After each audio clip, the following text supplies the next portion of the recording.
An aging leader of a major organization passes away. Several candidates for the leadership role engaged in ruthless battles. A tale that brilliantly explores the themes of loyalty, betrayal, and power, and an analysis of the corrupting influence of wealth delivered with sharp, biting humor. I'm Pedro from Vinyl and Celluloid, and this is my review of Succession. I'm Pedro from Vinyl and Celluloid, and this is my review of Conclave.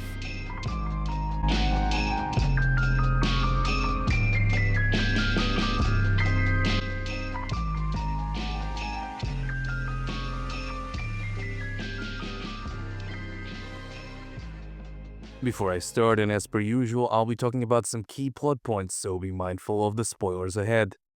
Edward Berger's latest movie, a 2-hour thriller slash drama that has been compared to Succession but set in the Vatican, is a movie that wins our attention on its own merits, but one that certainly benefits from scarcity. Scarcity of serious adult-oriented titles that aim to elevate movies to an art form rather than just mere mindless entertainment, but also scarcity of serious adult-oriented movies that were far from perfect but delivered on a compelling escapism front. We used to get titles like these ones every other week during the heyday of the well-staged courtroom drama-like movies during the glut that took over movie screens during the 1950s and 1990s, but not anymore. So how does Conclave fit into this narrative mold? To answer the question, let's take a look at the plot. Conclave begins with the sudden death of the Pope, which triggers the process of selecting a new leader for the Catholic Church. The College of Cardinals gathers in the Vatican for a secretive conclave where they are locked away until a new Pope is elected. The central character is Cardinal Lawrence, played by Ralph Fiennes, the dean of the college who must oversee the election process. As the cardinals from around the world arrive, political maneuvering and personal rivalries quickly emerge, with different factions forming in support of various candidates.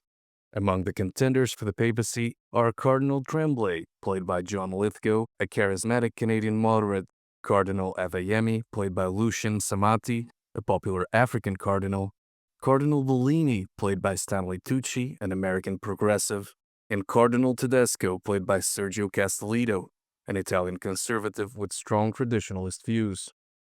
Lawrence, despite his role as the neutral overseer, begins to uncover secrets and hidden agendas among the cardinals.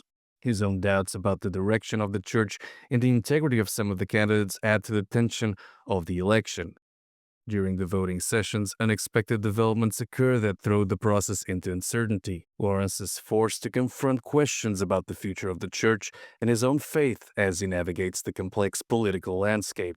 New revelations and personal conflicts arise, making the outcome of the conclave unpredictable.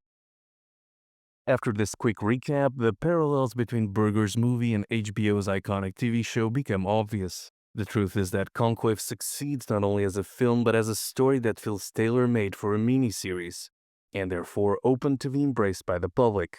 The way the narrative unfolds, introducing character after character, each with their own motives and agendas, could easily have lent itself to a multi-episode format.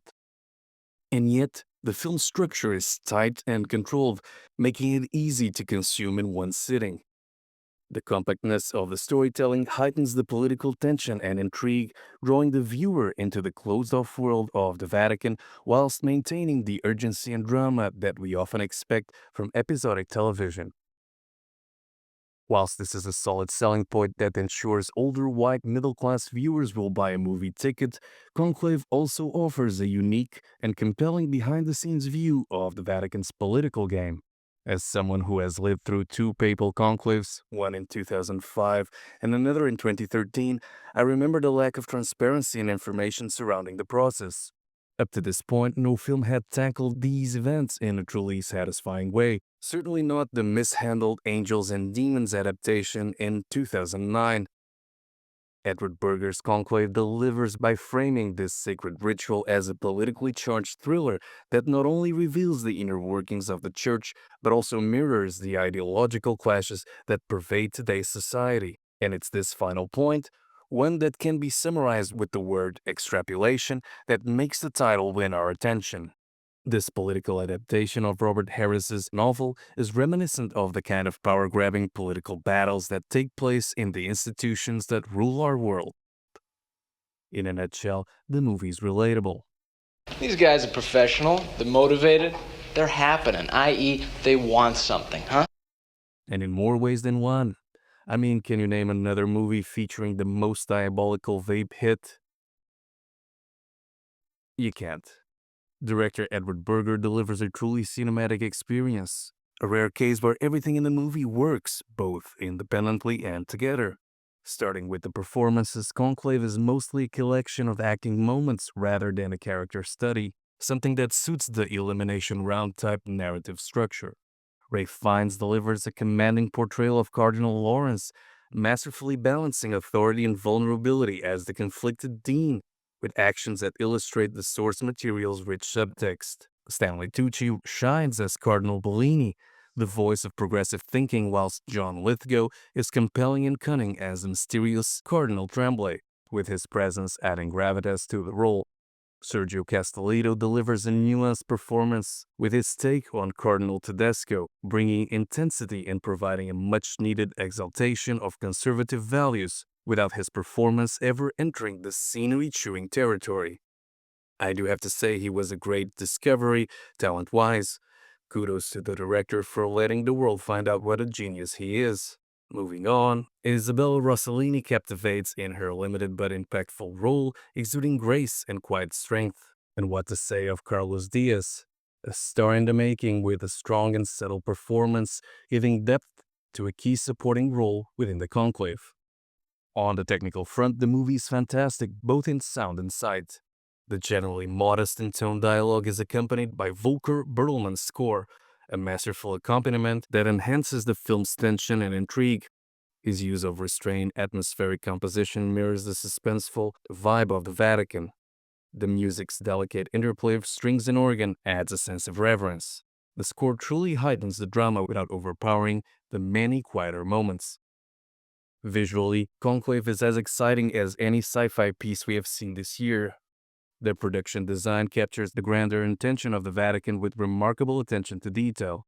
The set designers meticulously recreated the Sistine Chapel, offering an authentic backdrop to the intense deliberations. The creative liberties with the Domus Sancta Marte make it feel more confined and prison-like to amplify the dramatic stakes.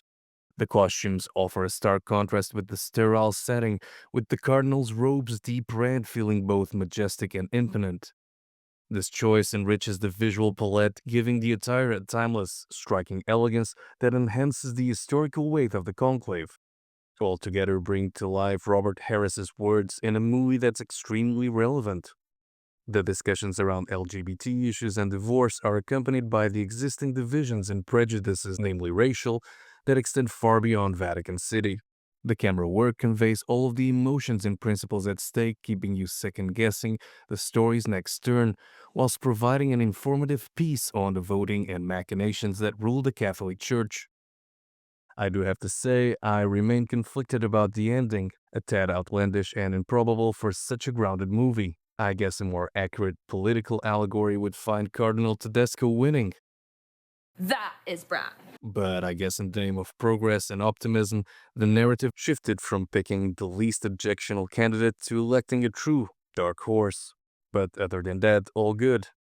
Entertaining, tense, and rich, Conclave is one of the year's best movies, a film that deserves to be seen on the biggest screen possible. A crowning achievement by Edward Berger who'll leave you on the edge of your seat.